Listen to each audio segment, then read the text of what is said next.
You know that moment when your body says no before you do? Your mouth says, I'm fine. Your calendar says, we can fit one more thing in. Your personality says, don't make this difficult. Very reliable little committee. And then your body interrupts the meeting. Your chest tightens, your stomach turns, your shoulders rise like they are trying to become earrings. You feel exhausted after a conversation that was technically not a big deal.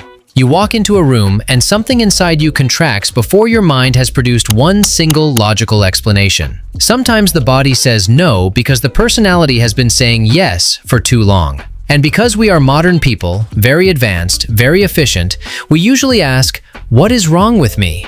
But Carl Jung would probably make the question more uncomfortable.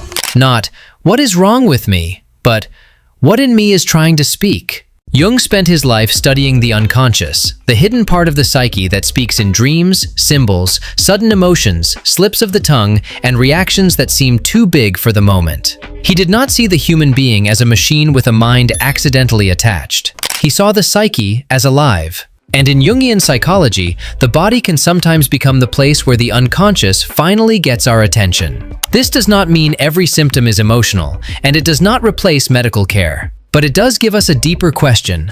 What if the body is not only something to fix?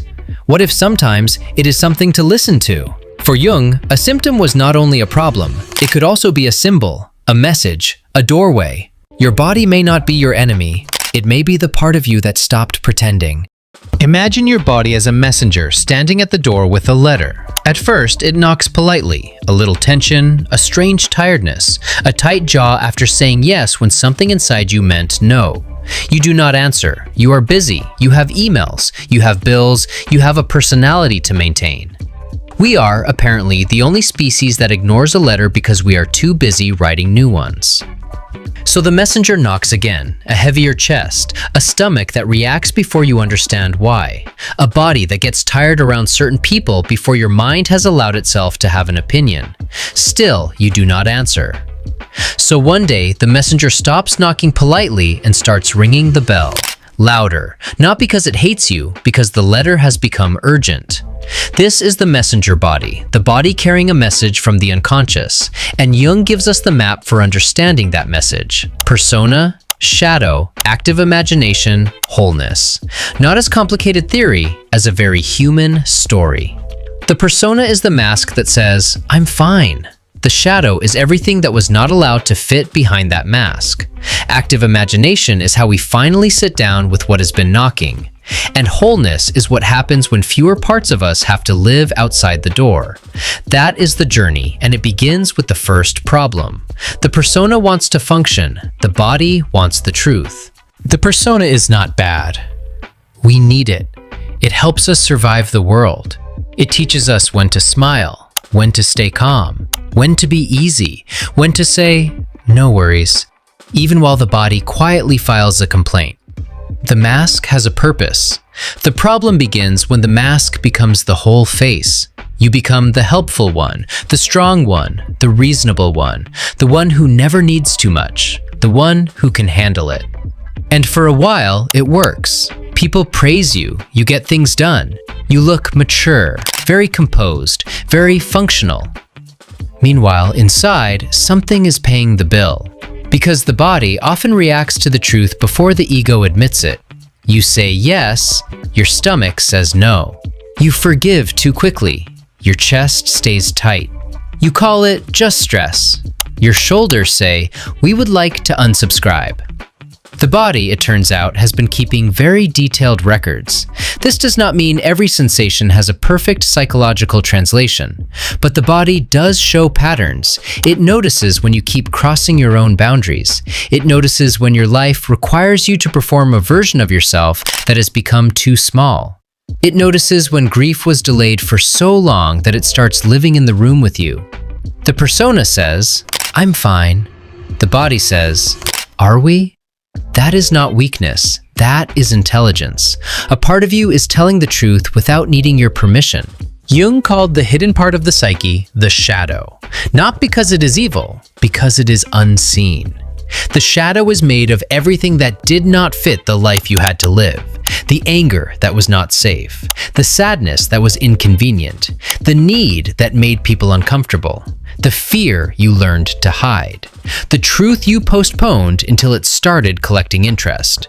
And here is the difficult part. The shadow does not disappear because we are polite. It waits. And when something is not allowed to speak through your mouth, it may eventually speak through your body. Most people do not ignore themselves because they are foolish. They ignore themselves because, at some point, ignoring themselves worked. Maybe anger was dangerous, so you became calm. Maybe need was inconvenient, so you became independent. Maybe sadness made people uncomfortable, so you became funny. Maybe saying no caused conflict, so you became agreeable. These were not failures, they were adaptations, very intelligent ones. The tragedy of a good strategy is that it keeps working long after you stopped needing it. The problem is that an adaptation can become a prison after the danger has passed. The calm child becomes the adult who cannot feel anger until the body becomes tense. The independent child becomes the adult who cannot ask for help until exhaustion forces them to stop. The agreeable child becomes the adult who says yes with their mouth and no with their nervous system. That is how the body becomes honest when the personality cannot afford to be. And this is where Jung becomes useful. He does not invite us to attack the symptom like an enemy soldier. He invites us to ask what meaning may be hiding inside it. Not, how do I defeat this? But, what does this part of me know that I have not wanted to know? The tightness is not just an inconvenience. The exhaustion is not just a defect. The reaction is not just something to control. It may be a part of you carrying a truth the persona could not carry. What once protected you can later speak through your body when it is no longer allowed to speak through your mouth. Not because the body is dramatic, because the truth has been waiting too long. Now, this is where people make it weird. Very quickly. They hear, "Listen to your body." And suddenly we are one candle away from telling the liver to release ancestral tax trauma. No, that is not what we are doing. Jung's idea was deeper and more disciplined than that.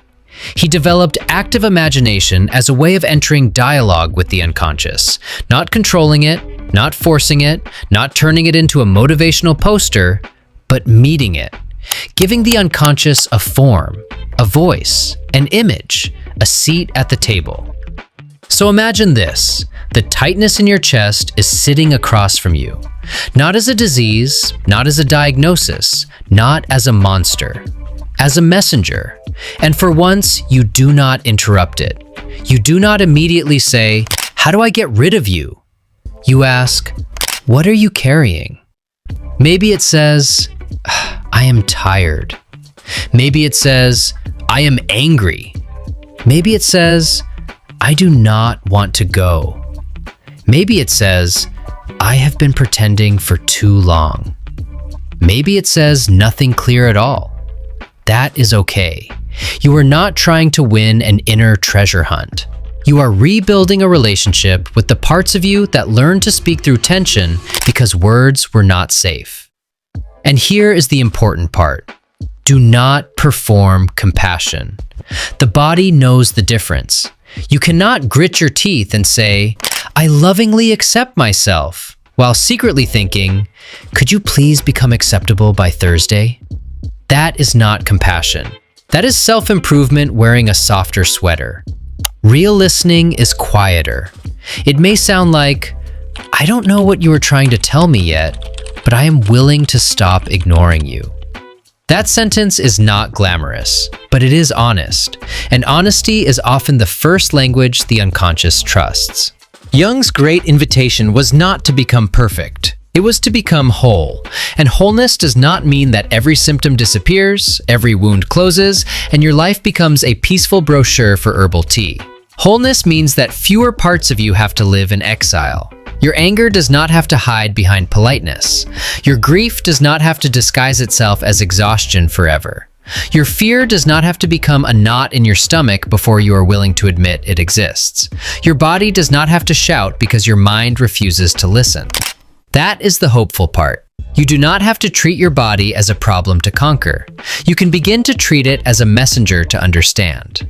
Not blindly, not superstitiously, not by rejecting medicine or common sense, but by admitting that you are not only a machine. You are a living person. And sometimes a living person carries truths that have not yet become sentences. So the next time your body tightens, contracts, aches, or suddenly refuses to cooperate, do not begin with hatred. Begin with curiosity. Ask, what in me is asking to be heard?